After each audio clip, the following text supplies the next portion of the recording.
25th June, we are observing World Vitiligo Day.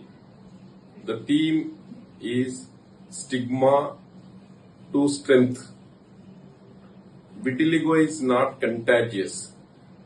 Eating together, sleeping together, shaking of hands and doing service to vitiligo patients, vitiligo will not transmit from one person to another person.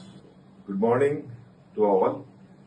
Vitiligo is not a myth, sin, or because of any bad deeds. It's only a healthy condition. It has a treatment. Vitiligo is caused by taking fish and milk together, but it is not correct. It is not proven scientifically. Vitiligo not only affects the skin, but also it affects self-esteem and emotional well-being.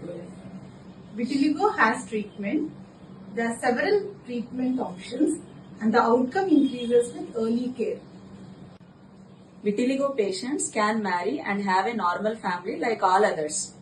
Vitiligo patients can achieve all success in their lives. They should take early treatment. No particular food directly causes vitiligo. Vitiligo may not be always inherited. ఒల్లి వ్యాధి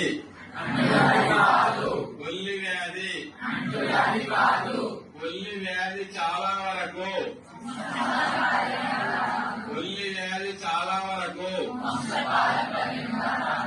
ఒల్లి వ్యాధికి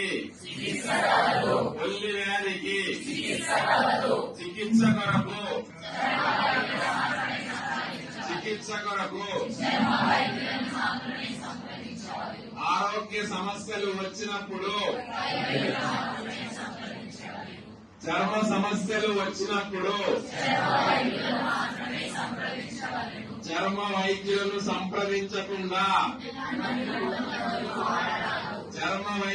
సంప్రదించకుండా steroid పూత మందులు వైద్యులను సంప్రదించకుండా వాడరాదు. Steroid పూత మందులు